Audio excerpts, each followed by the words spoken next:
안녕하세요. 수원 시민교회 성경공부 ESV 베드로전서 시간입니다. 다 같이 베드로전서 2장 4절부터 5절까지 같이 읽도록 하겠습니다. 사람에게는 버림바가 되었으나 하나님께는 택하심을 입은 보배로운 산 돌이신 예수께 나아가 너희도 산 돌같이 신령한 집으로 세워지고 예수 그리스도로 말미암아 하나님이 기쁘게 받으실 신령한 제사를 드릴 거룩한 제사장이 될지니라 라고 말합니다. 첫 번째로 오늘 4절 말씀에서는 하나님께는 택하심을 입은 보배로운 산돌이신 예수께 나아가 라고 합니다. 성경에서 예수님은 여러 번 바위, 반석으로 비유되었습니다. 오늘 말씀에서는 주춧돌, 머릿돌이라고 말합니다. 그래서 모든 주춧돌 혹은 머릿돌 위에 모든 건물에 쌓여가듯이 우리도 예수님 위에서, 예수님 안에서 교회를 세워갑니다. 마태복음 16장 16절에서 18절 말씀에서 예수님은 베드로가 예수님에 대해서 당신은 살아계신 하나님의 아들이라 라고 고백을 했을 때 예수님께서 바로 베드로의 이름을 원래는 시몬이라는 이름을 갖고 있었던 베드로의 이름을 베드로로 바꾸십니다. 너는 반석이라 내가 너 위에 교회를 세운다 라고 말씀하셨습니다. 누구든지 예수님께서는 베드로가 특별한 인간이었기 때문에 베드로에게 그런 말씀을 하신 것이 아니라 베드로의 고백이 특별했기 때문에 베드로에게 그런 말씀을 하셨습니다. 누구든지 하나님께서는 예수님을 하나님의 아들로서 고백하는 사람들 위해 교회를 세우십니다. 마찬가지로 처음에 모세가 십계명을 받았을 때 그 하나님의 말씀들은 돌 위에 새겨졌습니다. 그 돌 위에 새겨진 하나님의 말씀이 이스라엘 민족의 믿음의 근본이 된 것처럼 하나님의 말씀이셨던 예수님께서도 우리의 모든 교회의 근원이 되십니다. 그리고 또한 오늘 말씀에서 보배로운 산 돌이라고 합니다. 고린도전서 10장 4절부터 5절까지의 3절부터 4절까지의 말씀에서 모세가 이스라엘 민족들을 구원하고 난 뒤에 물이 없는 광야에 갔을 때 이스라엘 민족이 불평했다고 합니다. 물이 없어서. 그럴 때 모세가 하나님의 명령을 따라서 반석을 쳤을 때 그 반석에서 물이 나왔다라고 합니다. 그리고 성경의 구약시대 때 나와 있진 않지만 사도 바울은 그 반석이 이스라엘 민족들을 따라다녔다라고 말을 합니다. 고린도전서 10장 말씀을 한번 같이 읽어보겠습니다. 10장 2절부터 4절까지의 말씀을 다 같이 읽어보겠습니다.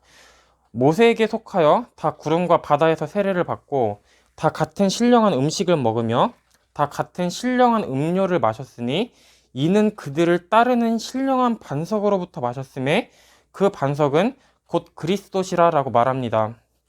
다 같은 신령한 음료, 곧 모세가 반석을 쳤을 때 물이 나왔는데 그 음료를 마셨는데 이는 그들을 따르는 신령한 반석이다 라고 말합니다. 그리고 그 반석은 그리스도라고 합니다. 모세가 바위를 친 것은 미래에 있을 예수님의 예표입니다. 하나님께서 구원받을 자들의 죄를 위해서, 죄를 용서하기 위해서 예수님을 치셔서 그 피로 우리를 구원하셨듯이 마찬가지로 모세가 반석을 쳐서 그 반석에서 물이 나온 것은 예수님의 예표라고 말합니다. 그리고 오늘 읽은 고린도전서 10장 4절 말씀에서 그 반석은 그리스도라고 합니다. 그래서 예수님께서는 교회가 세워질 모든 영원한 복음의 근본이 되셨을 뿐만 아니라 모세가 그 반석을 통해서 이스라엘에게 마실 것을 주었던 것처럼 예수님께서도 교회를 지탱하고 교회에게 힘을 주시는 그 힘의 근원이 되십니다. 그리고 또한 오늘 말씀에서 성전에 대해서 다시 한번 얘기하고 있습니다. 2장 5절 말씀에서 너희도 산돌같이 신령한 집으로 세워지고 라고 말합니다. 그리고 예수 그리스도로 말미암아 하나님이 기쁘게 받으실 신령한 제사를 드릴 거룩한 제사장이 될지니라 라고 말합니다. 성전은 성경에 있는 주요 주제 중에 하나입니다. 성전이 어디에 있느냐에 따라서 우리의 제사는 달라집니다. 성경의 주제는 하나님의 나라입니다. 하나님의 나라가 온전하게 되었을 때 성경은 끝이 납니다. 처음에 하나님께서 처음에 성전은 아무런 죄가 없었던 아담과 하와가 죄를 짓기 전에 에덴 동산이었습니다. 에덴 동산에서 아담과 하와가 죄를 짓고 분리되고 난 뒤에 하나님께서 모세에게 나타나셨을 때 하나님께서 나타난 그 장소는 거룩했습니다.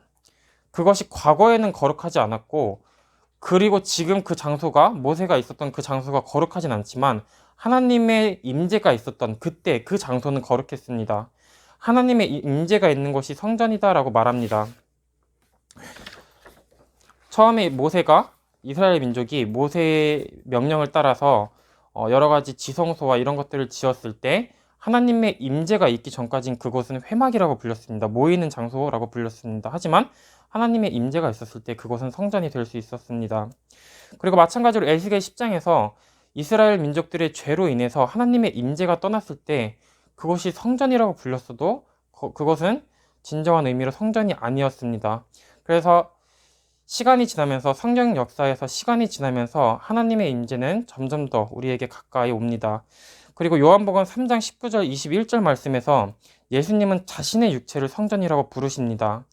그리고 예수님이 십자가에서 못 박혀 죽으셨을 때 마태복음 27장 25절에서 52절까지의 말씀에서 성소의 회막이 위에서부터 아래로 둘로 찢어졌다라고 말합니다.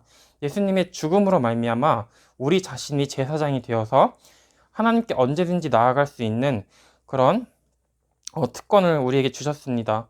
그래서 고린도전서 6장 19절에서 우리의 몸이 성전이라고 불립니다. 또한 오늘 말씀에서 너희도 산돌같이 신령한 집으로 세워진다라고 말합니다. 우리는 성전이자 제사장입니다. 이 특권은 구약시대 때 어떠한 성도들도 이러한 특권을 갖지 못했습니다. 우리는 모든 시대에서 가장 특권을 받은 하나님의 보배로운 제사장입니다. 그러므로 우리가 하나님께서 우리에게 주신 특권을 기쁘게 누리면서 사는 저와 여러분들이 되기를 소원합니다.